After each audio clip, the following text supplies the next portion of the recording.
Global paramedical skill development centre में दाखिले जारी है। इस इंस्टीट्यूट में कोर्स है डीएमएलटी, डायलिसिस टेक्नोलॉजी, जीएनएमए, ओटी assistant, sanitary inspector, construction supervisor.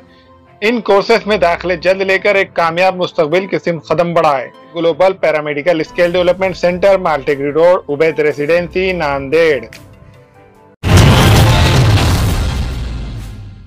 अस्सलाम वालेकुम नाज़रीन, नांदेड़ दो न्यूज में आपका इस्तकबाल है। चलिए जानते हैं आज की खबर। अध्यक्ष महोदय, हा प्रश्न जो आहे तो मराठवाड्यातील आपल्या कळमनुरी तालुक्यातला हा क्षेत्रातला हा विषय औंढा नागनाथ भागातला आहे।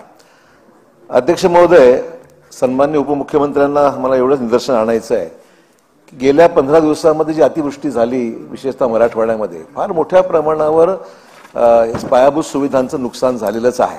रस्ते तर वाहून गेलेले आहेत, पुलं वाहून गेलेली आहेत, पण त्याचबरोबर सिंचन तलाव, विशेषतः हा तर कळमनुरी तालुका, हा तुमचा पिंपळदरीचा जो आहे औंढा तालुक्यातला, तो तर नुकसान झालेलंच आहे। परंतु मराठवाड्यातील असं विशेषतः मुखेड तालुक्यातील सुद्धा सिंचन तलाव प्रचंड भरून गेले, वाहून गेले। त्याच्यामुळे तलाव फुटल्यामुळे सुद्धा परिसरामधल्या शेतीचं प्रचंड नुकसान झालेलं आहे।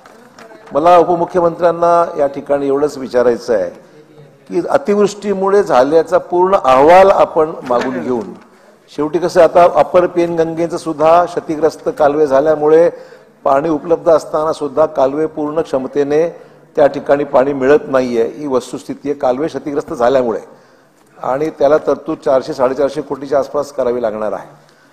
आणि हा लपा तलाव आहे, बाकीचे अतिवृष्टीमुळे जे नुकसान झालंय त्या सगळ्याचा अहवाल मागून, विशेषतः पाटबंधारे विभागाच्या अंतर्गत येणारे जेवढे तलाव असतील किंवा प्रकल्प असतील, त्यांचे कालवे असतील किंवा लपा तलाव असतील, यांच्या बाबतीमध्ये एका कालमर्यादा, कारण शेवटी हा प्रश्न शेतकऱ्यांच्या पिकाशी निगडीत आहे। तलाव फुटले की वाहून गेल्यानंतर शेतीचं नुकसान होतं, जीवित हानी सुद्धा मोठ्या प्रमाणावर झालेली आहे, अनेक ठिकाणी झालेली आहे। त्यामुळे लपा तलाव असो, सिंचन तलाव असो, कालव्याची कामं असो, या संदर्भातला एक कॉम्प्रिहेन्सिव्ह अहवाल, विशेषतः मराठवाड्यात झालेल्या अतिवृष्टीमुळे, तो आपल्या सर्व मागून त्याकरता एक वेगळी तरतूद करून ती एक धडक मोहीम घेऊन वर्षभरात ही कामं पूर्ण होईल, याकरता काही कालबद्ध कार्यक्रम आपण हाती घेणार आहात का? अध्यक्ष महोदय, माननीय अशोकरावांनी जी सूचना या ठिकाणी मांडली आहे, निश्चितपणे तशा प्रकारचा अहवाल, आता जी काही अतिवृष्टी झाली, या अतिवृष्टीमध्ये विशेषतः जे इरिगेशनचे स्ट्रक्चर्स आहेत किंवा वॉटर कन्झर्वेशनचे स्ट्रक्चर्स आहेत, याचा काय काय नुकसान झालेलं आहे याचा अहवाल मागवण्यात येईल। आणि अध्यक्ष महोदय, त्याच्या सिव्हिरिटी प्रमाणे, म्हणजे जिथे अधिक नुकसान आहे त्या ठिकाणी लवकर आपल्याला प्रायोरिटी द्यावी लागेल, त्याप्रमाणे निश्चितपणे त्या संदर्भात आपण फ्लड रिलीफच्या माध्यमातून निधी उपलब्ध करून देऊ। हमारे यहाँ फर्नीचर, पलंग, सिंगारदान, सोफा सेट, अलमारी, डाइनिंग टेबल, कंप्यूटर टेबल और दीगर कंपनियों के फर्नीचर दस्तयाब है। Proprietor Maulana Mohammed Shabbir Ahmed Sahab, deluxe furniture mall and home appliances, fruit market के सामने, Maltekdi road, Kamtha, Nanded.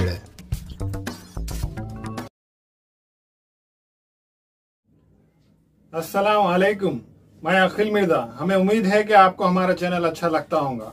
Latest news update के लिए देखते रहे नांदेड़ उर्दू न्यूज, और न्यूज के पसंद आने पर लाइक, शेयर और सब्सक्राइब करना ना भूलें।